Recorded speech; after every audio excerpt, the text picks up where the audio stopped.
Buenas tardes amigos, hoy hablamos sobre hemorragias digestivas.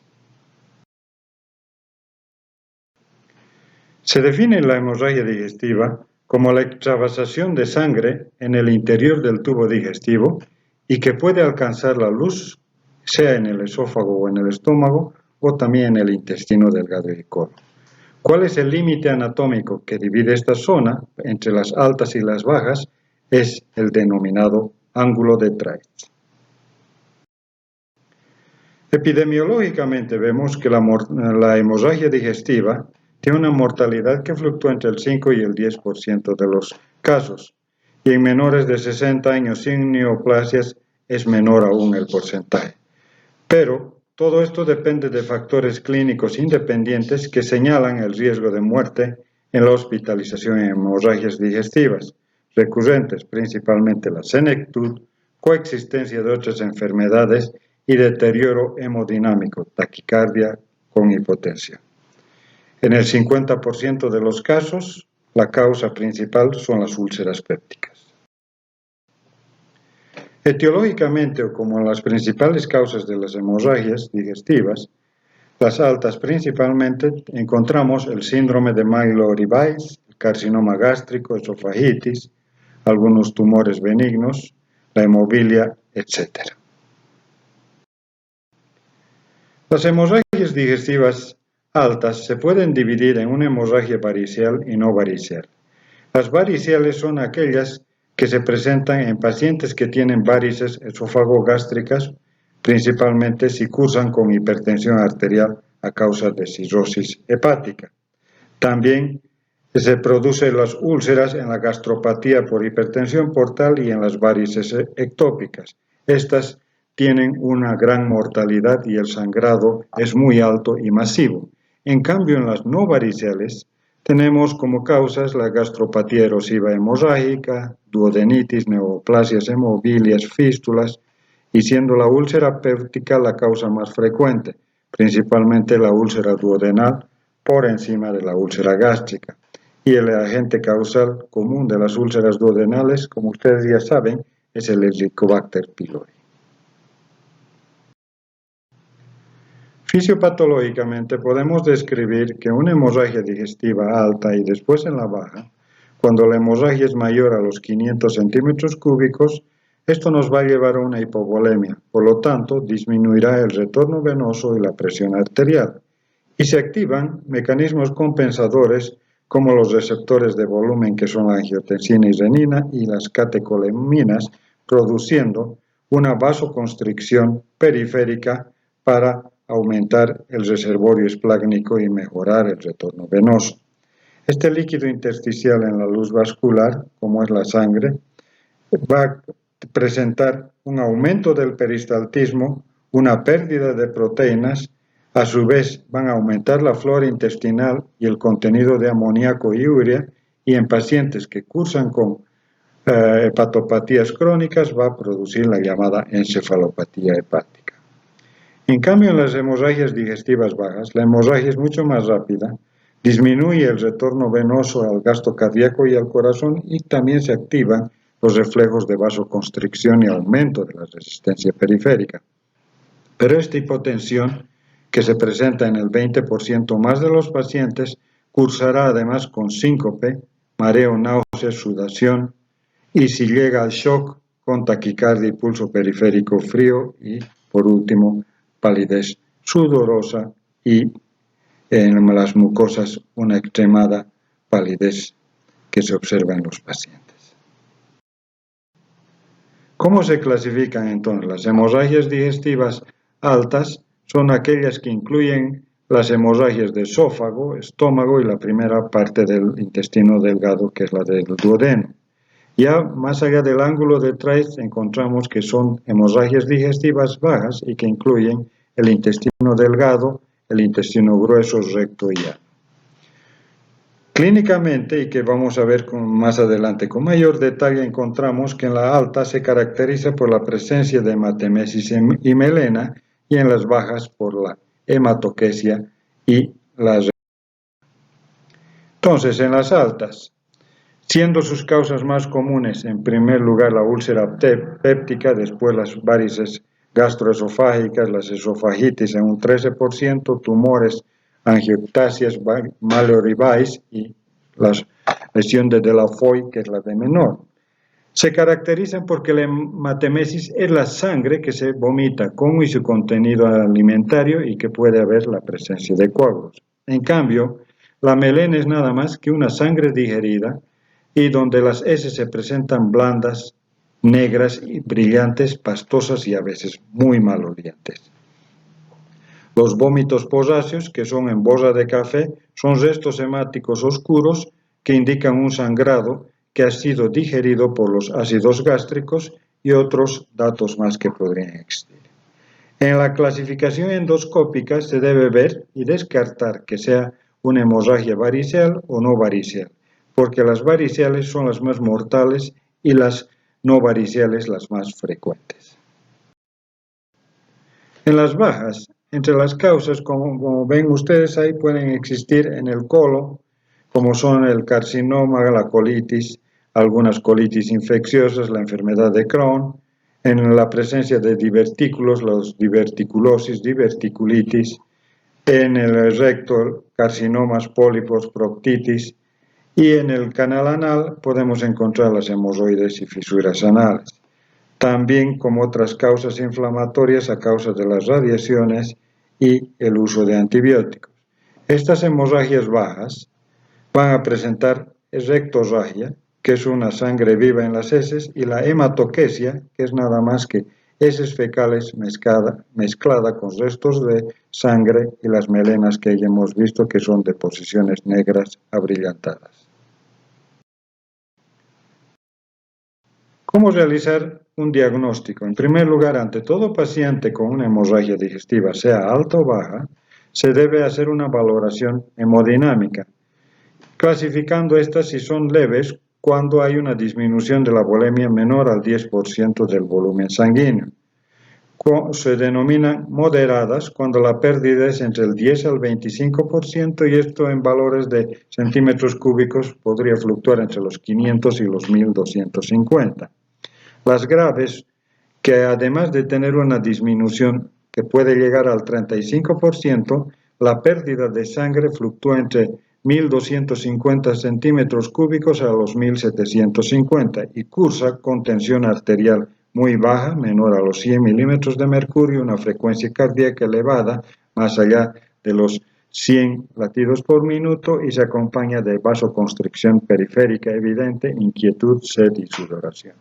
Y la masiva es donde la pérdida ya es mayor al 35% y aquí se encuentran ya problemas graves en el paciente porque el sangrado puede ser hasta más de 2,5 litros.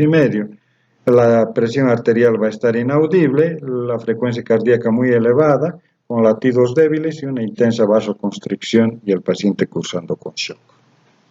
En los estudios de laboratorio se deben realizar hemogramas, todos los exámenes de rutina, tiempo de coagulación, nitrógeno ureico, etc., principalmente, pero donde debemos prestar atención son en la hemoglobina y el hematocrito, que orientan sobre la cuantía del sangrado. Aunque estos puede que no reflejen en el momento, si se hace poco después de haberse iniciado la hemorragia, no reflejan la pérdida real porque se observa a las 24 horas sin modificaciones de la hemoglobina y del hematocrito.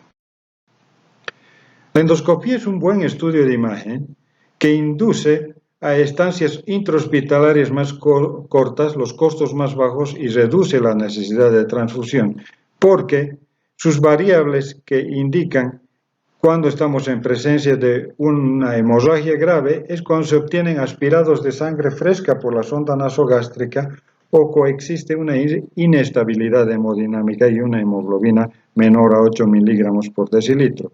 Esta es la indicación de una endoscopía precoz y para ver si se puede no solo diagnosticar la fuente de la hemorragia, sino también tratarla.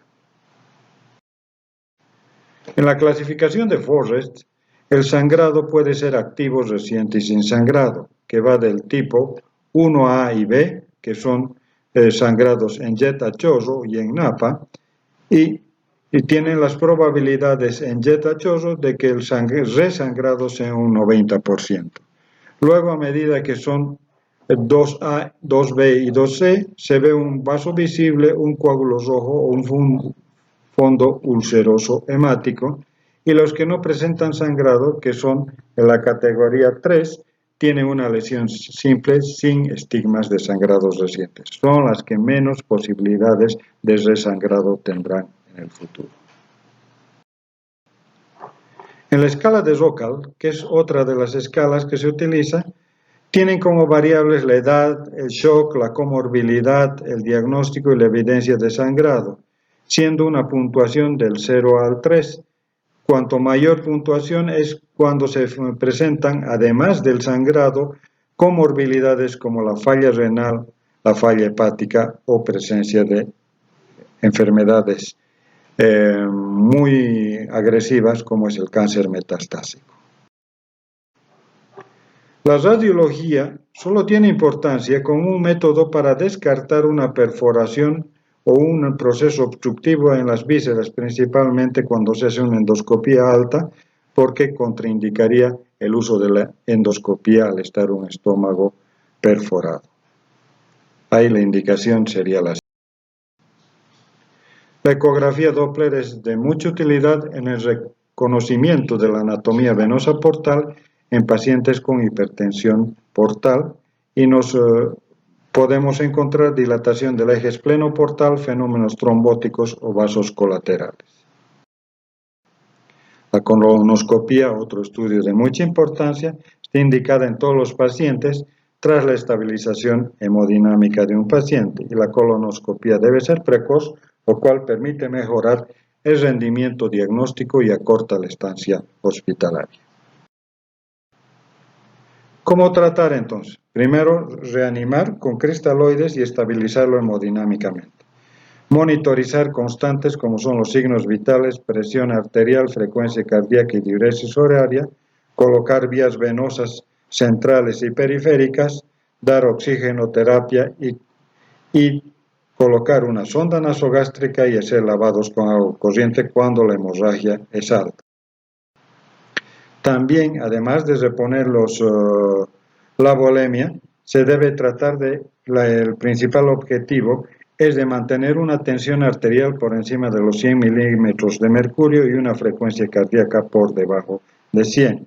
Una vez estabilizado, se transfunden hemoderivados si son necesarios cuando la hemoglobina está por debajo de 7.5 o el hematocrito por debajo de 28%. Se puede también administrar plasma fresca congelado en pacientes que cursan con hepatopatías y si hay trombopenia, esto también será la indicación de transfundir unidades de plaquetas. Entonces, para hablar un poco más de los tratamientos específicos de algunas enfermedades, vemos que en la úlcera péptica el tratamiento médico siempre va a ser con inhibidores de la bomba de protones, un tratamiento endoscópico si se ven vasos visibles con la inyección de polidocanol o etanolamina, con métodos térmicos también la electrocoagulación o mecánicos colocando clips hemostáticos. Y el tratamiento quirúrgico se realiza cuando fracasa el tratamiento endoscópico, la hemorragia es masiva o no controlada o se tiene antecedentes de 2 recidivas leves o una grave. En la lesión del Dilafoy, la arteria nómela tortuosa es situada en la submucosa y se rompe en la mucosa gástrica. Lo más frecuente es a nivel del cuerpo gástrico en el fondo. El tratamiento generalmente es endoscópico por medios térmicos con la electrocoagulación bipolar o la utilización de argón gas. En el de Mayo-Ribais, que son desgarros de la mucosa cardioesofágica, el sangrado suele ser autolimitado y una tercera parte van a precisar una endoscopía terapéutica que es poco frecuente realizando electrocoagulaciones o taponaje. Las angiodisplasias, que son vasos dilatados y tortuosos en la submucosa digestiva, se observa frecuentemente en ancianos y más localizados en el colon. El tratamiento es endoscópico con ablación térmica y el uso de la arteriografía cuando no se logra identificar el vaso y embolizar estos. En la hemofilia, que es la salida de sangre a través de la papila de Vater, ocasionada a veces por la realización de una biopsia hepática que produce una comunicación bilioarterial, el tratamiento es la embolización selectiva a través de una arteriografía. En las varicosas se da reposición de la volemia, fármacos que disminuyen la presión portal como la somatostatina, sea en bolo o en perfusión, prevenir la encefalopatía hepática, realizar un taponamiento esofágico con las sondas de Blakemore, la ligadura con bandas elásticas, tratamiento endoscópico muchas veces, intravaricosa o derivación portosistémica en cirugía ya mayor. Entonces, en un algoritmo de actuación, ¿qué es lo que se aconseja? Estabilización hemodinámica, utilización de la endoscopía y diagnosticar que no sea hemorragia alta varicosa, y si es varicosa se debe administrar simultáneamente somatostatina y ver si cesa la hemorragia digestiva alta. Si persiste esta o hay una recidiva, se hace el taponamiento con sondas de Blakemore o si no, directamente se derivan a cirugía. Entre las novedades que se utilizan actualmente en las hemorragias digestivas, tenemos el hemospray, que es un agente hemostático que consiste en un polvo inorgánico con doble mecanismo de acción. Entra en contacto con el agua y se vuelve adhesivo, creando una barrera mecánica que favorece la formación de coágulos. Su principal ventaja es que no precisa contacto con el tejido, permitiendo su uso en lesiones de difícil acceso o difusas. Otra novedad es el sistema Ovesco o ETSC, que consiste en la utilización de clips redondeados premontados sobre un capuchón de plástico en el extremo distal del endoscopio y que tras introducir el tejido en el capuchón se liberan y aproximan y cierran los bordes de una perforación. Los clips son de un material de nitinol, una aleación de níquel y titanio que tienen una memoria termomecánica. Estos son biocompatibles, superelásticos y de larga duración. Otra es la embolización arterial, que es un procedimiento intravenoso mínimamente invasivo, utilizado principalmente en malformaciones vasculares, tumores u otros problemas localizados en partes complicadas para realizar una cirugía en los pacientes. Esta técnica procura impedir de manera controlada el flujo sanguíneo a cierta parte del organismo y es una gran alternativa a la cirugía abierta o a otro tipo de cirugía. Está principalmente aplicada para tratar aneurismas cerebrales, abdominales, varicoceles, varices pélvicas, etc. Bueno, eso sería todo. Muchísimas gracias.